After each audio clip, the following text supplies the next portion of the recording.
നിന്നധരങ്ങളും നിൻ കരസ്പർശവും നിറവിൻ്റെ അനുഭൂതി പകരുന്നതും. പള്ളിയെ യേശു എന്തുമാത്രം ഇഷ്ടപ്പെട്ടിരുന്നുവെന്നും പള്ളിയോട് ചേർന്നിരിക്കുന്ന കാര്യങ്ങളോട് യേശു എന്തുമാത്രം താല്പര്യം കാണിച്ചിരുന്നു എന്നുള്ളതാണ് ഇന്നത്തെ സുവിശേഷത്തിൽ നമ്മൾ കാണുന്നത്.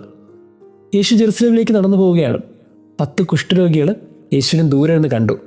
അങ്ങനെ ദൂരെ നിന്ന് കാണുന്ന പോലും തെറ്റാണ്. നമുക്കറിയാമല്ലോ, മണികിരിക്ക് ദൂരെ അങ്ങ് പൊയ്ക്കോളണം. ഇങ്ങനെ നടപ്പാതയിലും പ്രധാനപ്പെട്ട വഴിയിലൊന്നും അവർ കാണാൻ പോലും പാടില്ല. പക്ഷെ അവർ യേശുവിനെ ദൂരെ നിന്ന് കണ്ടപ്പോൾ അവർ വിളിച്ചു പറഞ്ഞു, ഗുരു, ഞങ്ങൾ കനിയണമേ. അവർക്കറിയാം അവസാനത്തെ പിടിവള്ളിയാണ് യേശു. യേശു ഇത് കേട്ടപ്പോൾ യേശുവിന് മനസ്സിലവ് തോന്നി. അങ്ങനെയൊന്നും യേശു ആരിൽ നിന്ന് മുഖം തിരിച്ച് കളഞ്ഞിട്ടില്ലല്ലോ. യേശു അവരോട് പറഞ്ഞത്, നിങ്ങൾ നിങ്ങളെ തന്നെ പുരോഹിതന്മാർ കൊണ്ട് കാണിച്ചു കൊടുക്ക്. ഈ ഒരു സ്റ്റേറ്റ്മെൻറ്റ് നമ്മൾ എപ്പോഴും ഓർക്കണം. യേശു വരെ പ്രത്യേകിച്ച് ഒന്നും അത്ഭുതങ്ങൾക്ക് വേണ്ടി ചെയ്തില്ല. അവർക്ക് പ്രത്യേകിച്ച് തൊട്ടോ അവരെ ഏതെങ്കിലും വാക്കുകൾ കൊണ്ടോ ഒന്നും അവരെ സൗഖ്യപ്പെടുത്തിയില്ല. നിങ്ങൾ പള്ളിയിൽ പോയി നിങ്ങൾ അച്ഛനെ നിങ്ങളെ പോയി കാണുക. ഈ പോകുന്ന വഴിക്കാണ് എല്ലാവരും സൗഖ്യം പ്രാപിച്ചത്. ആ കാലഘട്ടത്തിൽ ഒരു നിയമമുണ്ട്, സൗഖ്യം കിട്ടിയവർ അവർ പുരോഹിതനിൽ നിന്ന് ഉറപ്പുവരുത്തണം സൗഖ്യം കിട്ടി എന്നുള്ളത്. അപ്പോൾ യേശു എന്തുമാത്രം പള്ളിയെ സ്നേഹിച്ചിരുന്നു. നിങ്ങൾ അച്ഛനെ പോയി കാണുക. ഒരുപക്ഷെ സൗഖ്യത്തിൻ്റെ അറ്റസ്റ്റേഷനൊക്കെ നിങ്ങൾ പള്ളിയിൽ നിന്നല്ല വാങ്ങിക്കേണ്ടത്. അങ്ങനെയാണെങ്കിൽ നിങ്ങൾ അച്ഛനെ പോയി കണ്ടൊരു ബ്ലെസ്സിങ് ഒക്കെ വാങ്ങിക്കുക, അച്ഛനെ പോയി കാട്. ആ കാലഘട്ടം അങ്ങനെയാണ്, പുരോഹിതൻ ബ്ലെസ് ചെയ്ത് ഉറപ്പ് വരുത്തണം കുഷ്ഠരോഗം മാറി അവന് സൗഖ്യം ലഭിച്ചെന്നുള്ളൂ. പിന്നീട് ജനങ്ങളിടയ്ക്ക് പോകാൻ പറ്റത്തുള്ളൂ. നമ്മളൊക്കെ ഓർക്കേണ്ടത്, പണ്ട് കാലത്തൊക്കെ കുറച്ചും കൂടി ബ്ലെസ്സിങ്ങിന് വേണ്ടി ആളുകൾ വികാരി അച്ഛന്മാരെയൊക്കെ സമീപിക്കാറുണ്ട്. അച്ഛന്മാരുടെ കുർബാന കഴിഞ്ഞ് തല കുമ്പിട്ട് കൈകൂപ്പി നിന്ന് തീർത്ഥവെള്ളം തലയിൽ തളിക്കാൻ വേണ്ടി ആവശ്യപ്പെടാറുണ്ട്. ഒരു ജന്മദിനം വരുമ്പോൾ, ഒരു പരീക്ഷ വരുമ്പോൾ, പ്രധാനപ്പെട്ട ജീവിതത്തിലെ സന്ദർഭങ്ങൾ വരുമ്പോൾ, വീട്ടിൽ കുറച്ച് പ്രശ്നങ്ങളുണ്ടെന്നൊക്കെ അറിയുമ്പോൾ ഈ അച്ഛൻ്റെ ബ്ലെസ്സിങ് വളരെ പ്രധാനമായിട്ട് വാങ്ങിക്കാറുണ്ട്. നമ്മൾ ഓർക്കേണ്ടത്, നമ്മളിങ്ങനെ അച്ഛൻ്റെ ബ്ലെസ്സിങ് നമ്മളൊക്കെ എന്തുമാത്രം ഗൗരവത്തോടെ കാണുന്നുണ്ട്. അച്ഛൻ്റെ ബ്ലെസ്സിങ് എന്ന് പറയുന്നതിനേക്കാളും നല്ലത് അഭിഷിക്തിൻ്റെ കരങ്ങളെ നമ്മൾ എന്തുമാത്രം ഗൗരവത്തോടെ കാണുന്നുണ്ട്. യേശു എന്ന് പറഞ്ഞതാണ്, നിങ്ങൾ പോയി അച്ഛനെ പോയി കാണുക. അങ്ങനെ പോകുന്ന വഴിക്ക് എല്ലാവർക്കും സൗഖ്യം കിട്ടി. അതാണ് പ്രത്യേകത. പള്ളിയോട് ചേർന്നിരിക്കുന്നവർക്ക്, പള്ളിയിലോട്ട് പോകുന്നവർക്ക്, പള്ളിയോട് അടുപ്പമുള്ളവർക്ക് പോകുന്ന വഴിക്ക് തന്നെ സൗഖ്യമാണ്. ഒരു വീട്ടിൽ നിന്നിറങ്ങി നിങ്ങൾ പള്ളിയിലേക്ക് ഇങ്ങനെ നടന്നു വരുന്നൊരു പാതയില്ലേ, ആ പാതയിൽ തന്നെ നിങ്ങളുടെ ആവശ്യങ്ങളൊക്കെ നിറവേറ്റപ്പെടും. നിങ്ങളുടെ കണ്ണുനീരൊക്കെ മാറും. കാരണം നിങ്ങളുടെ ഉള്ളിൽ ഇൻറ്റൻഷൻ വളരെ ക്ലിയറാണ്. നിങ്ങൾക്ക് ഈശോയെ കാണണമെന്ന ആഗ്രഹത്തോടെ നിങ്ങൾ പള്ളിയിലേക്ക് പോകുമ്പോൾ, കുർബാനയ്ക്ക് പോകുമ്പോൾ, അവിടെ നിങ്ങളെയും കാത്തു നിൽക്കുന്നൊരു ഈശോയുണ്ട്. ആ ഈശോ നിങ്ങളുടെ ഹൃദയം അറിയുന്നതുകൊണ്ട് ഈ നിങ്ങളുടെ മനസ്സറിഞ്ഞ് തന്നെ ആ ഈശോ ഞങ്ങളെ ബ്ലസ് ചെയ്യും. അവർ പള്ളിയിലോട്ട് പോകുമ്പോൾ തന്നെ അവർക്ക് സൗഖ്യം കിട്ടി. ഇനി ഒരാൾ മാത്രം തിരിച്ചു നടന്നു. അത് അടുത്തൊരു ചിന്തയാണ്. 9 പേരും അച്ഛനെ കാണാൻ പോയി. പക്ഷേ 9 പേരും അച്ഛനെ കണ്ടിട്ട് അതുവഴി അങ്ങ് പോയി. അവരൊക്കെ വീട്ടിലേക്ക്, അവരുടെ സന്തോഷങ്ങളിലേക്ക്, അവരുടെ പഴയ സ്നേഹബന്ധങ്ങളിലേക്ക്. ഒരുത്തൻ്റെ മനസ്സ് മാത്രം അങ്ങനെ പോകാൻ അനുവദിച്ചില്ല. അവൻ തിരിച്ചോടി നടന്നു. ആരാണോ അവനെ സൗഖ്യപ്പെടുത്തിയത് അവൻ്റെ മുമ്പിൽ ചെന്ന് പറഞ്ഞു, എനിക്ക് സൗഖ്യം കിട്ടി കേട്ടോ, നന്ദി. അത് കണ്ടപ്പോൾ യേശുവിൻ്റെ മനസ്സ് കുറച്ചും കൂടെ സന്തോഷിച്ചു. അവന് കിട്ടി എന്താണ് ഭാഗ്യമെന്ന് കണ്ടോ? അവനോട് യേശു പറഞ്ഞത്, ബാക്കി 9 പേരെവിടെ? അവരൊക്കെ പോയി. എന്നിട്ട് യേശു അവനോട് പറഞ്ഞ വാക്കിതാണ്, എഴുന്നേറ്റ് പൊയ്ക്കോ, നിൻ്റെ വിശ്വാസം നിന്നെ രക്ഷിച്ചിരിക്കുന്നു. ഈ വാക്ക് ആ 9 പേർക്കും കിട്ടിയിട്ടില്ല.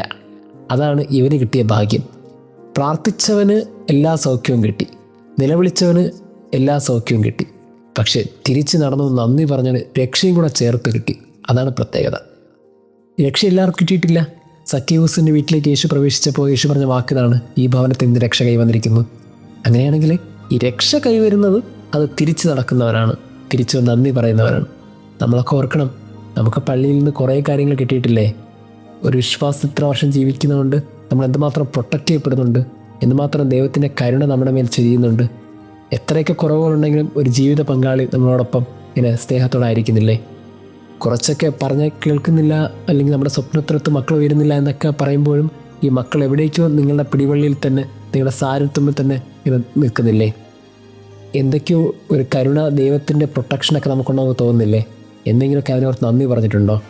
നന്ദി പറഞ്ഞാൽ കിട്ടുന്ന സൗഭാഗ്യത്തിൻ്റെ കണക്കാണ് രക്ഷ. സ്നേഹമുള്ളവരെ, എനിക്ക് തോന്നുന്നു നമ്മൾ ഈ പള്ളിയുമായിട്ട് ചേർന്നിരിക്കുന്നവർക്ക് ഒരുപക്ഷെ സൗഖ്യത്തിൻ്റെയും അത്ഭുതങ്ങളുടെയും കഥയുണ്ടാകും. ഒരുപക്ഷെ എന്നെ കേൾക്കുന്ന ഓരോരുത്തർക്കും അങ്ങനെ 100 കഥകൾ പറയാനുണ്ടാവും.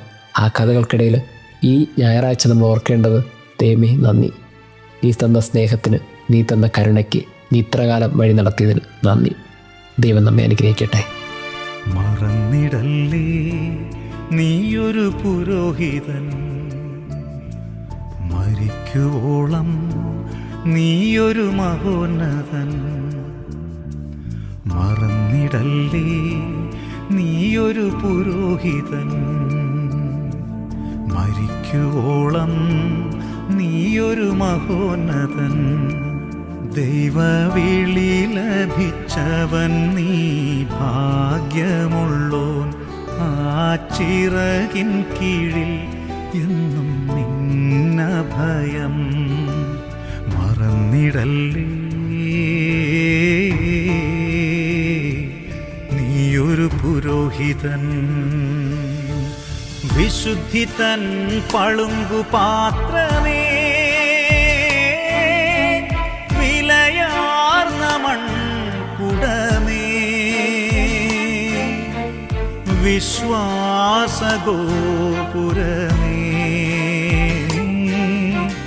വെണ്മയാം വെള്ളരിപ്രാവേ.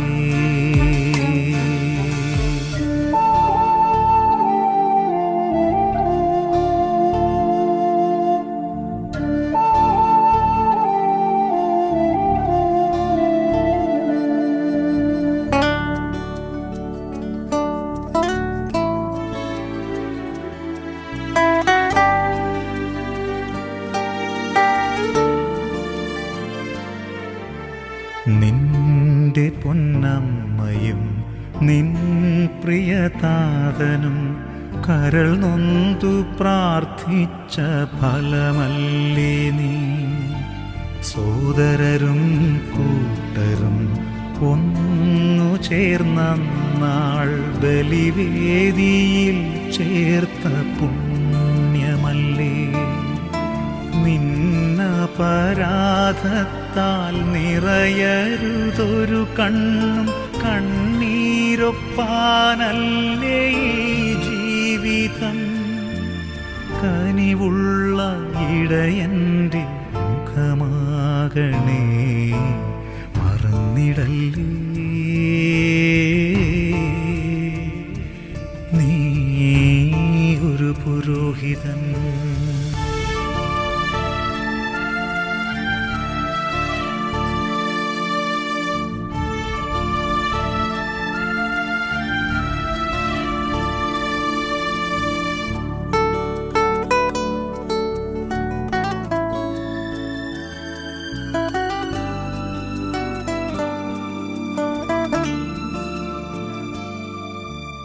നീ ഉയർത്തുമ്പോഴും നീ വിളമ്പുമ്പോഴും നിന്നാത്മനാഥൻ്റെ ഗന്ധമുണ്ട്. നിന്നധരങ്ങളും നിൻ കരസ്പർശവും നിറവിൻ്റെ അനുഭൂതി പകരുന്നതും. ഇടറാതെ നോക്കണേ, ഇളകാതെ കാക്കണേ, ഈ ജന്മം ദൈവത്തിൻ ദാനമല്ലേ. തിരഞ്ഞെത്തി അഭിഷേകം ചെയ്തതല്ലേ, മറന്നിടല്ലേ നീയൊരു പുരോഹിതൻ.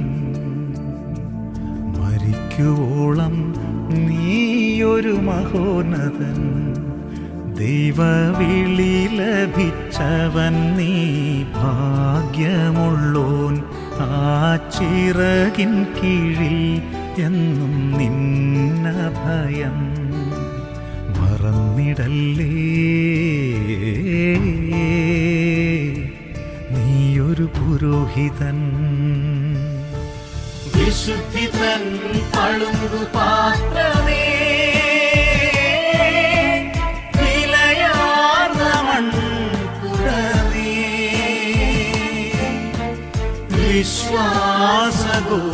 വിശ്വാസഗോപുരമേ,